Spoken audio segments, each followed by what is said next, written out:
Shalom, shalom, graça e paz, meu querido. Como vai você? Tudo bem? Eu espero que esteja tudo bem. Eu quero agradecer a Deus pelos inscritos. Eu quero agradecer a você que se inscreveu no nosso canal e você que está passando agora para, está assistindo esse vídeo, que se inscreva no nosso canal, ative o sininho, tá bom? O canal Geração Ali tem um canal que não fala aquilo que você quer ouvir, mas aquilo que você precisa ouvir.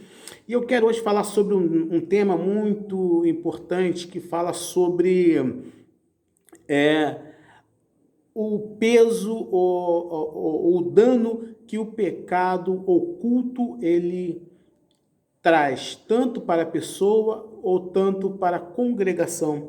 Eu quero deixar um texto básico que se encontra em Josué capítulo 7, versículo 1, que diz assim, Josué dizendo ao Senhor, e disse Josué ao Senhor, Deus, por que nos fizeste este povo atravessar o Jordão para nos entregar nas mãos dos amorreus, para nos fazer perecer? Oxalá nos tivéssemos contentado em morrermos além do Jordão.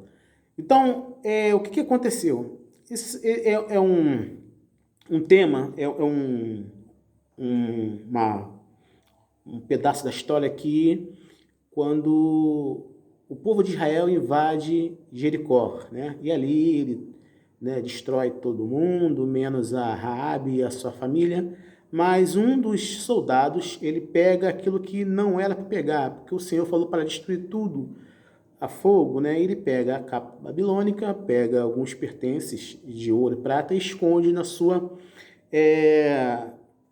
cabana, né? E ali ele esconde.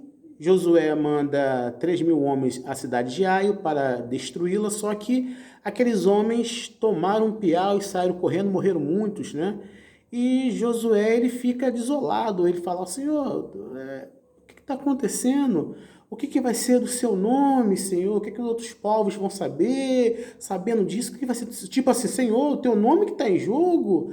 Aí eu quero completar aqui o 10, tá? Nós estamos aqui ainda no Josué capítulo 7, versículo 10, 3 versículos acima.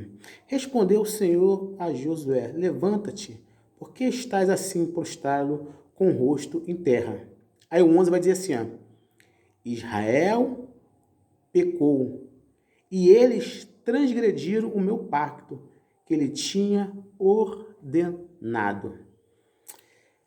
A gente está vendo aqui agora Deus respondendo a Josué, porque aconteceu, Josué está transtornado, sem saber o que tinha acontecido, ele falou assim, olha, está aí prostrado, levanta-te, Israel pecou contra mim, quebrou o pacto.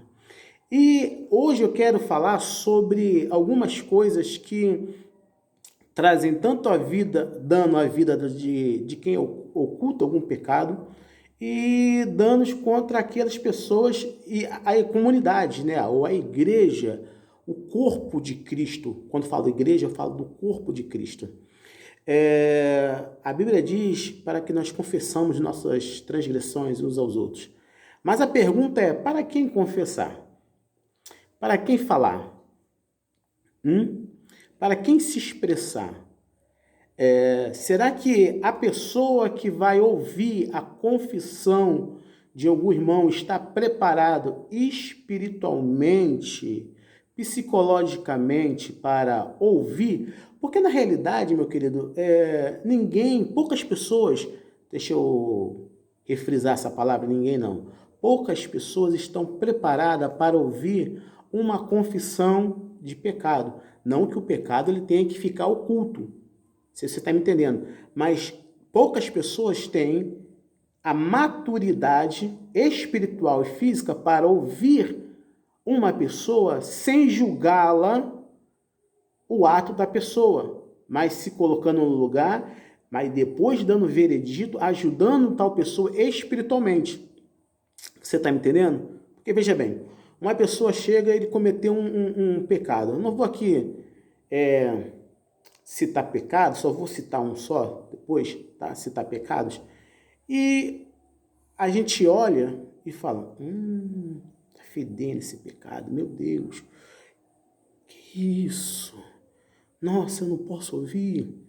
Até mesmo pastores que não têm um psicológico para ouvir uma confissão de pecado, analisar, sentar com a pessoa e aconselhar e tratar tal pessoa. Pessoas que queiram ser tratadas. Tem isso, tá? Pessoas que queiram ser tratadas, ter uma mudança de vida, uma mudança de pensamento, abandonando a prática. A Bíblia vai dizer: aquele que confessa os seus pecados e os deixa, alcançará misericórdia, tanto a Deus. Existe pessoa que fala assim: não, eu só confesso a Deus, tá ótimo. Depende muito, meu querido. Se você faz parte de um corpo, você tem uma liderança, aquilo que eu falei, existem pastores que infelizmente não têm uma maturidade espiritual para ouvir, aconselhar, porque um pastor ele tem que ser pastor, psicólogo, amigo, pastor, tá bom? E conselheiro, tá? Ele tem que ter. E a esposa do pastor, né, a primeira dama, ela tem que ter o mesmo gabarito. E outra coisa, nem tudo que às vezes o pastor ele ouve, ele vai contar para a sua esposa. Por quê? Porque é questão às vezes de maturidade, questão de psicológico, entendeu? Então, às vezes, existem pessoas que têm um certo tipo de problema e ela não desabafa, pelo qual motivo? Ela olha e fala assim: vou contar para quem? Vou falar para quem? Como fulano vai reagir? Como fulano pode me ajudar? Porque a Bíblia fala assim: um ou outro ajudou, ele se esforça, te tenha de bom ânimo. Ele vai pedir ajuda a quem? Socorrer-se a quem? Já orou a Deus, mas às vezes precisa de uma pessoa física para chegar e aconselhar. Com quem? Falar com quem? Aí este está o problema, que a pessoa não tem com quem falar, fica dentro da congregação, aquele, né, com aquelas más atitudes, com seus maus caminhos, né? Tá lá louvando, cantando. Ele não importa quem ele pode ser um ministro de louvor, ele pode ser um diácono, um presbítero, um evangelista, uma missionária ou um membro de banco, porque não está escrito na cara de ninguém. E aí, como ajudar tal pessoa? Aí que entra, né, a maturidade espiritual, porque pelo uma pessoa falar, você vai olhar assim e falar assim: realmente a pessoa ali, né,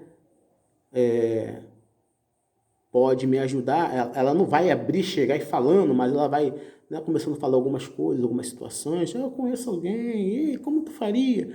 Né? E aquela pessoa vai aconselhando e ela fala: realmente a pessoa, né, tem uma sabedoria de Deus. Então, como a igreja pode ajudar essas pessoas que estão no anonimato, mas fazendo algumas coisas que não condiz a Deus? Simples. Às vezes fazendo algumas reuniões, né? Um café da família, abordando alguns assuntos, explicando alguns assuntos, mas tem algumas igrejas que parece que tem medo de falar do pecado, porque quando fala do pecado parece que gera problema. Então a gente vamos mantendo uma santidade artificial e sem tocar na ferida. Vamos deixando o band-aid todo o tempo ali na ferida. Vai dar problema. De vez em quando o band-aid e o curativo ele precisa ser trocado. A ferida precisa ser lavada, ela precisa ser tratada para que ela venha cicatrizar e não trazer uma gangrena para a parte do corpo e a parte do corpo se perder. Precisa ser tratada. Você está me entendendo? Então, para quem falar? Para quem se abrir? Então, a questão é de pessoas se preparar para aconselhar pessoas que se precisam de ajuda. Vamos lá. Porque, na realidade, quando a gente ouve um pecado de alguém, a gente logo se escandaliza. Só se escandalizamos e não trazemos a solução do problema. E às vezes, o que acontece o maior pecado é aquele que eu ouvi, não guardei, não ajudei ninguém, mas eu saí para ir espalhando o pecado do irmão. Tá? Infelizmente, existem pessoas que têm esse problema distorcido de caráter. hipócrita, não importa se é pastor, não importa quem for. É um caráter distorcido a qual Cristo não aprova.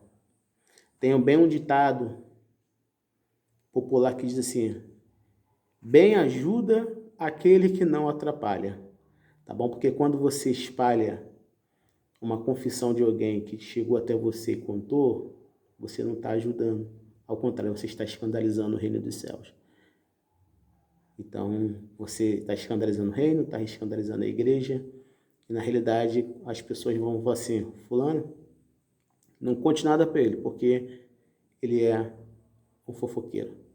Meus queridos, que Deus te abençoe rica e poderosamente, tá bom? Se inscreva no nosso canal, ative o sininho de notificação, tá bom? Nos siga aí pela rede social, tanto pelo Instagram, tanto pelo Facebook, tá bom? Deixe seus comentários embaixo no rodapé e que Deus te ajude, tá bom? Rica e poderosamente, se o céu é o limite, a Igreja de Cristo está indo para lá.